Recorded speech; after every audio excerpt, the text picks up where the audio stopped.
Hi everyone, welcome to Choosing Love Today, and I'm going to be your host, Mike Morrison. Well, my goal here today, in the next 15 to 20 minutes, and hopefully in the weeks, months, and years to come, is going to lead you, teach you, guide you, and help you find your path to a more rewarding, fruitful, and satisfied life. So let's get started. First, where did the idea of this podcast come from? Well, I'm retired now, but when I was in the food business, I was responsible for up to several hundred people. That required a lot of teaching and training all the time.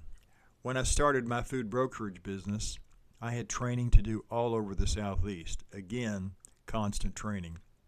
It's something I enjoyed, and I loved the interaction with people. At one point in time, my oldest son, Chris, worked with me, and after about a year or so, he left to follow his own passion, which was being in the ministry.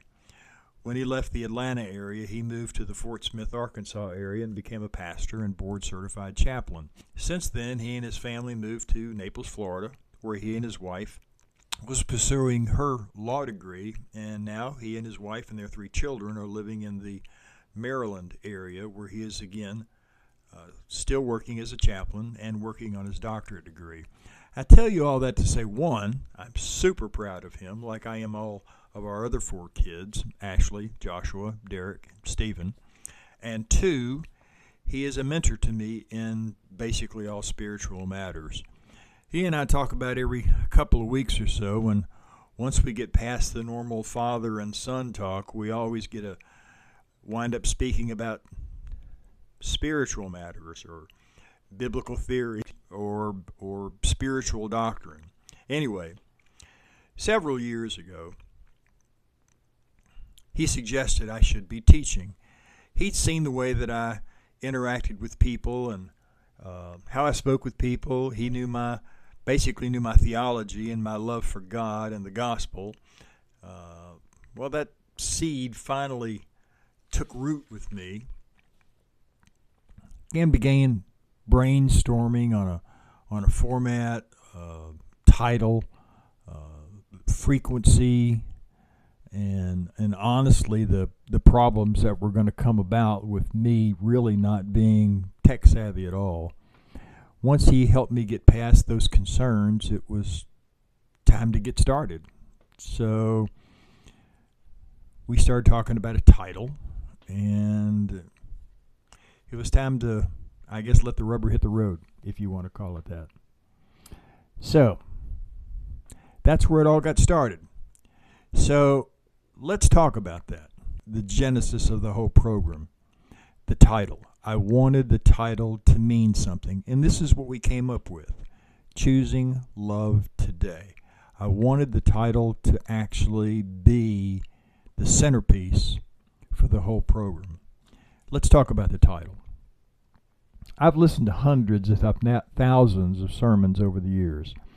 I have many books of notes I've taken from preachers, evangelists, and various speakers, and I would say there are actually 3 words that this podcast and some of the most meaningful words that jump out to me. Let's start with the very first one, choosing. Humans started making choices shortly after God created Adam and Eve and put them in the Garden of Paradise. By the way, it's not written in the Bible, but I'm sure Adam told Eve that she was the only woman for him, so he didn't have to make that choice there. But in Genesis chapter 2, God did tell Adam, if you eat its fruit, you are sure to die. You know the story. In Genesis chapter 3, the serpent was the shrewdest of all the wild animals the Lord had made. One day he asked the woman, did God really say you must not eat the fruit from any of the trees in the garden? Of course, we may eat from any of the trees in the garden, the woman replied. It's only the fruit from the tree in the middle of the garden that we're not allowed to eat. God said, you must not eat it or even touch it. If you do, you will die. You won't die, the serpent replied to the woman. God knows your eyes will be opened as soon as you eat it, and you will be like God, knowing both good and evil. The woman was convinced, so she saw the tree was beautiful and its fruit looked delicious, and she wanted the wisdom it would give her. So she took some of the fruit and she ate it. And she gave some to her husband who was with her, and he ate it. Well, you know the rest of the story. What happened? This is the first recorded case of a human being making not only bad choices, but those choices have had a monumental toll on the world, and they made the wrong one. And all of us have been making bad choices ever since. So since that day, every one of us, regardless of age, sex, whatever, have been making bad choices. We've made good choices, but we've also made bad choices. I guess some of us purposely, obviously many of us by mistake. Some to hurt others with intent, and some others with no intent. Oftentimes we say and do things by choice, even without considering the consequences of our actions or how they may affect any given person or situation. That's selfish, but that is a good lead-in to one of my next favorite words, love. The first time I can remember hearing a definition for that word love was when I was standing in a barbecue restaurant in Memphis, Tennessee. This was back in the early 60s.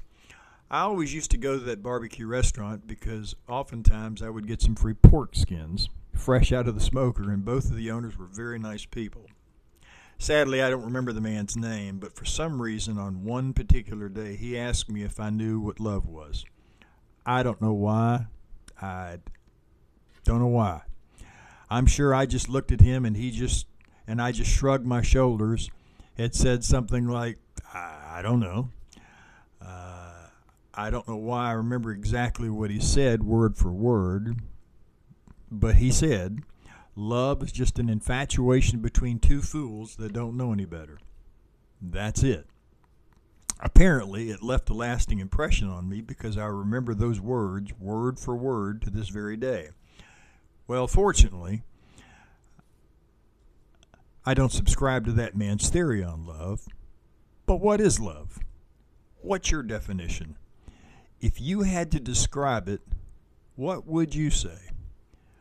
We're going to be talking a lot about this in the weeks and months and years to come. But for now, let's just determine today that if it's nothing else, it's very important. Well, how important is it? The Apostle Paul in the New Testament writes to us in 1 Corinthians chapter 14, verse 1. Let love be your highest goal. He didn't say marriage. He didn't say money. He didn't say anything about material things.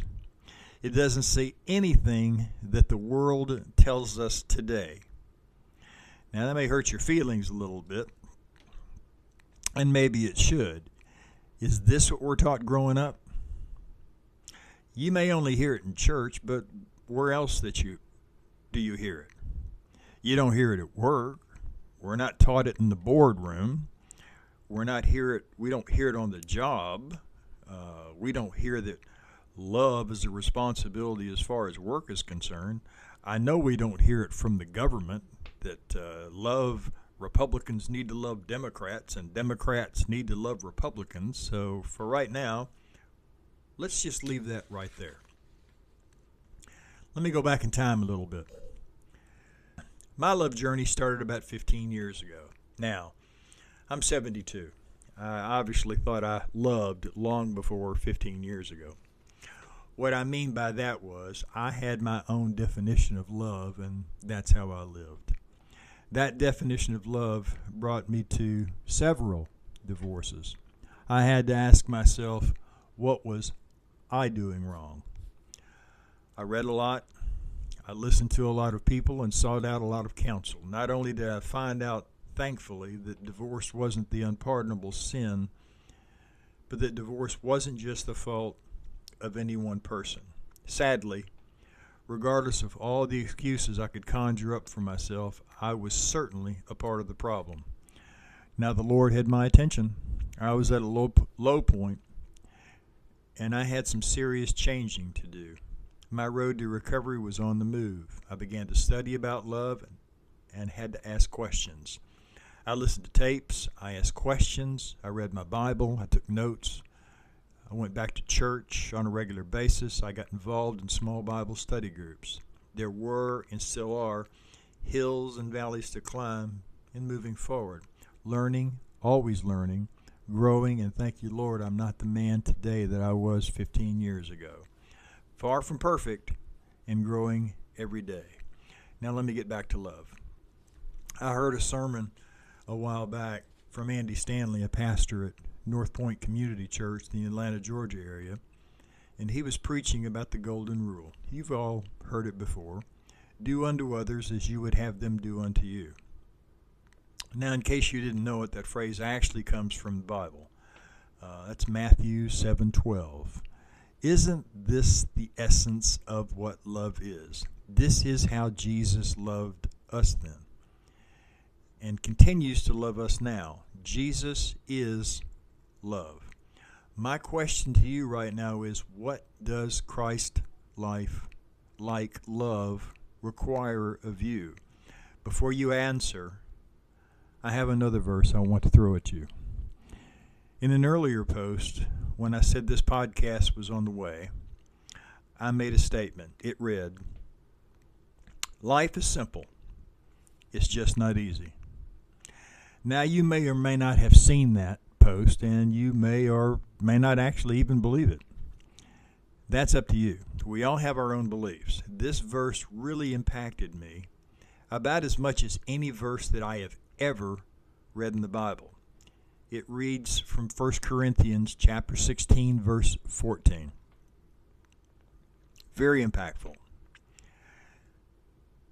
And it reads, "Let all that you do be done in love." I looked up that word all in the Greek dictionary to find out what it meant in the Greek, and it means all. Imagine that. Now we're going to come back to this verse later, but I want to get to this last, final, important word today. This is a very simple, but a very significant word. Think about it. It's always today. Yesterday's gone. Tomorrow hasn't even gotten here yet. It's always today. Why do we spend so much time grieving over the past that we can't do anything about and worry about the future when we don't even know what's going to happen?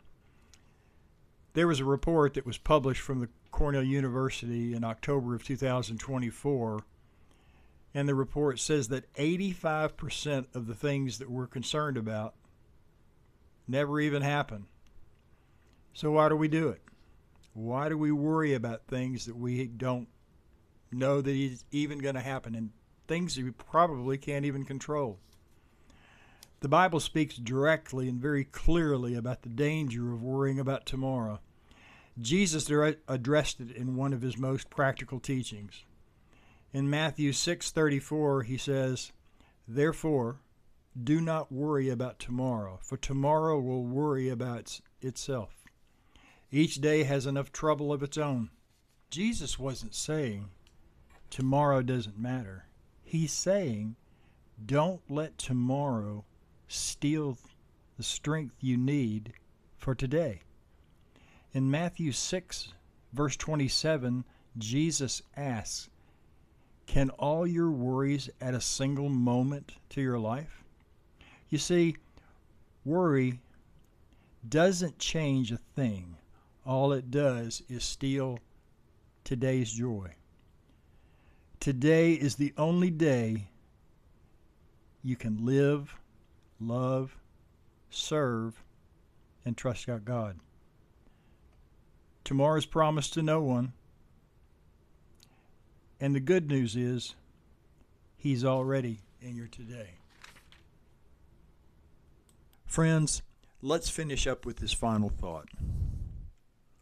All of us live in the world that is full of competing beliefs and values and choices. What you believe shapes how you live and ultimately who you become. But the good news is God hasn't left us to figure it out alone. This program is here to help you live with confidence and purpose. I hope you will stand with me in choosing love today, and this journey begins today. Thank you.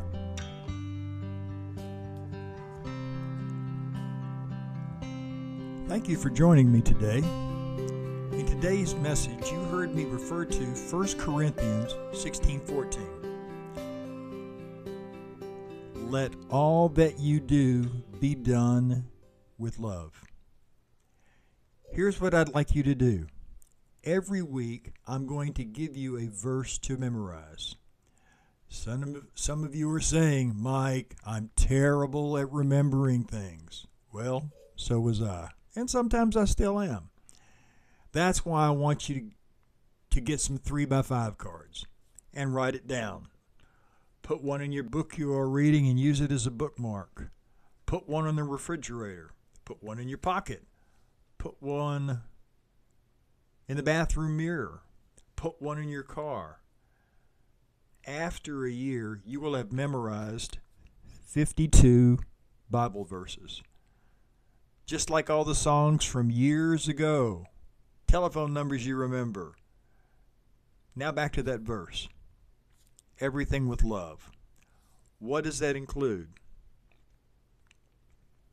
How about how you respond to that email, that phone call? How about that neighbor, that salesman? How do you respond to your wife in your conversations? How do you respond to your children, your boss, your employees? How do you respond to everything?